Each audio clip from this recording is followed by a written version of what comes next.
It was the cold, quiet winter evening of January 31st. 2,000 airports glowing with yellow lights, families wrapped in jackets, and a gentle fog rolling in from the Pacific passengers of Alaska. Flight 261 walked across the terminal with soft footsteps, some tired after a long week, some excited to go home, some lost in their own thoughts, unaware that every step they took was leading them toward a chapter history would never forget. People greeted the cabin crew politely, placed their bags in the overhead compartments, and settled in with the comforting belief that they would soon reach their destination. But hidden beneath the calm hum of the engines, deep inside the aircraft's tail, something deadly had already begun. A tiny flaw, a tiny part, silently preparing to change everything. As the plane pushed back from the gate, no one, not a single soul on board, could imagine that this would be the last time they felt the ground beneath them. This wasn't just another flight. This was the beginning of a mystery wrapped in tragedy, heartbreak, and questions that even today feel painfully unanswered. A mystery named Alaska Flight 261. As the plane ascended into the sky, passengers gazed out at one of the most beautiful sunsets the Pacific had seen that week. Clouds glowing golden orange, the ocean shimmering like liquid fire, and the world below slowly fading into darkness. Everything looked peaceful, almost unreal. The cabin was filled with quiet conversations, the soft clinking of glasses, and the warm smiles of flight attendants moving gracefully through the aisles. But hidden beneath the beauty, a silent threat was ticking like a clock. A mechanical whisper in the tail, a slow grinding of metal that hinted at trouble no human eye could see. The pilots talked casually, reviewing flight details with confidence, unaware that their calm sky was nothing but a curtain hiding a nightmare. Every mile the plane traveled was pulling it deeper into a fight it was never meant to face. The sunset wasn't a sign of peace. It was the last beautiful moment before everything would begin to fall apart. At exactly 30 minutes into the flight, the cockpit finally broke the quiet with a message. A message that didn't sound alarming to the public, but carried a chilling weight for anyone who understood airplanes. The captain calmly reported an issue with the horizontal stabilizer, the single component that keeps an aircraft steady in the sky. His voice was controlled, professional, almost emotionless. But beneath that calm tone was the first spark of fear. Behind the cockpit door, passengers were blissfully unaware. A child giggled at a cartoon playing on a small screen. A businessman typed on his laptop. A couple held hands, whispering about their plans ahead.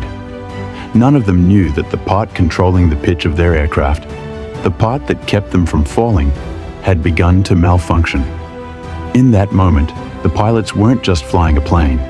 They were quietly stepping into an unfolding disaster, hoping desperately that the systems would obey them. But the aircraft had already started its rebellion. And then it struck.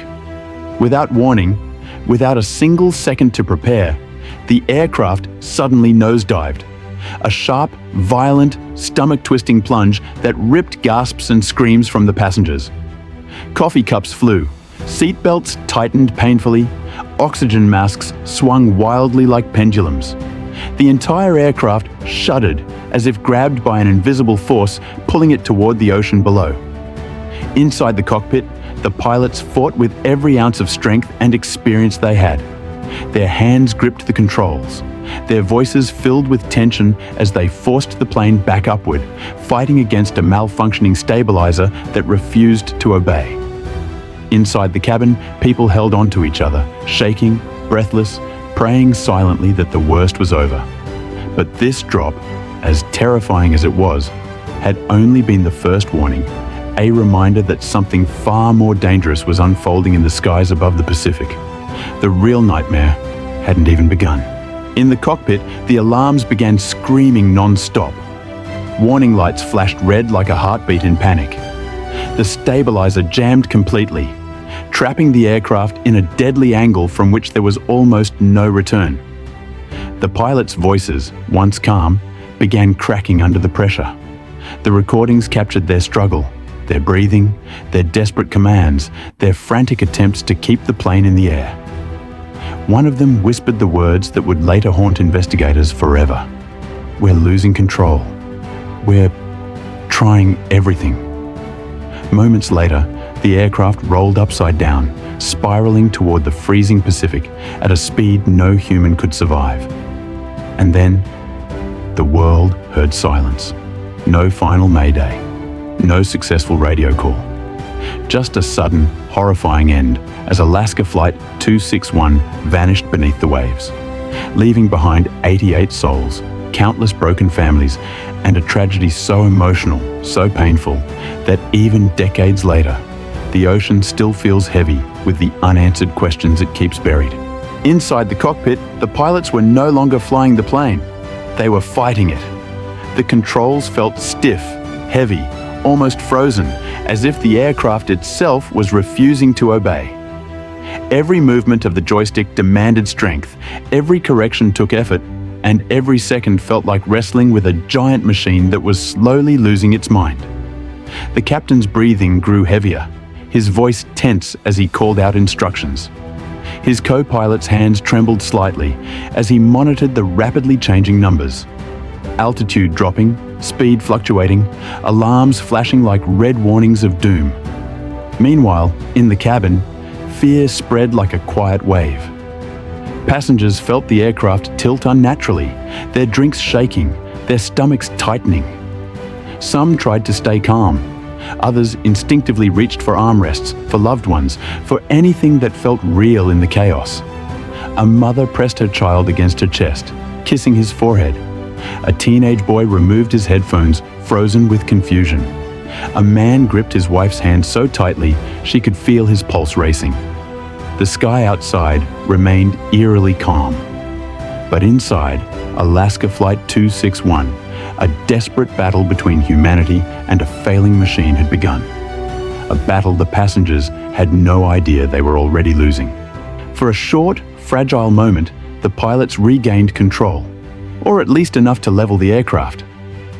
The violent shaking slowed, the plane steadied, and a thin layer of calm spread across the cabin. People exhaled. Some wiped tears. Others whispered, "It's okay now, it's okay." But inside the cockpit, the truth was far more terrifying than anything the passengers could imagine. The stabilizer, the backbone that kept the tail in balance, was barely functioning. The plane was balancing on a razor's edge, reacting to the smallest shift like a wounded animal ready to collapse. The captain knew the calm wouldn't last. His eyes scanned every instrument, every warning light, every movement of the controls. His co-pilot whispered, "We don't have much time." Their voices stayed steady, but the fear behind them was impossible to hide. Cabin crew moved slowly through the aisles, trying to comfort passengers, even though their own hands were shaking. They exchanged silent glances, the kind that said everything without a word. The plane floated gently for a moment, but that moment was a lie. A deceptive silence before the storm would crash down harder than ever. And then, chaos struck again, far worse than before. The aircraft lunged downward with brutal force, as if gravity had suddenly doubled. Passengers were slammed against their seats, screams erupted from every corner of the cabin, and loose items shot through the air. The plane didn't just descend, it spiraled. The wings shook violently, the fuselage groaned under pressure, the world outside turning into a blur of sky and ocean. In the cockpit, the pilots fought like heroes. Their voices rose with urgency, breath quickening as they shouted commands, trying everything humanly possible to stop the plane from rolling uncontrollably. Their hands were locked on the controls, muscles straining against a force stronger than anything they had ever faced. Behind them, panic filled the cabin. A man shouted for his children. A woman screamed prayers. Someone cried out, "What's happening?" A baby wailed as her mother clutched her desperately. It was no longer fear. It was pure, helpless terror. And above the Pacific Ocean, Alaska Flight 261 spiraled downward like a wounded bird fighting for its last breath. In an act of unbelievable skill and strength, the pilots managed to pull the aircraft upright. For a moment so brief and so precious that it felt like a miracle, that single second showed what human determination looks like when everything else is falling apart. But nature and machinery were no longer on their side. The stabilizer, fully jammed, refused to give them even a chance at survival. The aircraft rolled violently again, flipping upside down as gravity tore it downward. Yet the pilots kept fighting. They refused to surrender. Their voices, recorded in those final minutes, carried a heartbreaking mixture of courage and despair. They weren't fighting for themselves. They were fighting for the 88 souls behind them. People who trusted them. People with families, dreams, stories. In the cabin, passengers held each other tighter than ever before. Tears streamed down faces, hands intertwined. Whispered goodbyes filled the air. Some prayed desperately, others closed their eyes and waited for mercy. The pilots continued their impossible battle. Even when the plane was broken beyond saving, they kept fighting because that's what pilots do. Even when the sky has already decided the ending. The last seconds of Alaska Flight 261 were a storm of motion, sound, and heartbreak. The aircraft, inverted and uncontrollable, plunged toward the freezing Pacific with unimaginable speed. The roar of the wind was deafening, the shudder of the metal overwhelming, and the ocean below grew larger and larger with every heartbeat. The pilots kept giving commands, their voices breaking with effort. Their final words weren't panic. They were sorrow. Sorrow of knowing they were losing a battle they fought with everything inside them. Their courage in those moments would later be remembered as one of the most heroic efforts in aviation history. Inside the cabin, chaos turned into silence. People held on to each other, lovers, friends, strangers. A father wrapped his arms around his children. A woman whispered her husband's name one last time. Someone pressed their hands together and cried, "Please, please." And then, with a final shudder, a final drop, the ocean rose up to meet them. Alaska Flight 261 disappeared into the Pacific, leaving behind shattered families, broken hearts, and a mystery filled with pain, heroism, and questions that time has still not fully healed. In those final moments, 88 souls were lost, and the silence that followed would echo across the world for decades.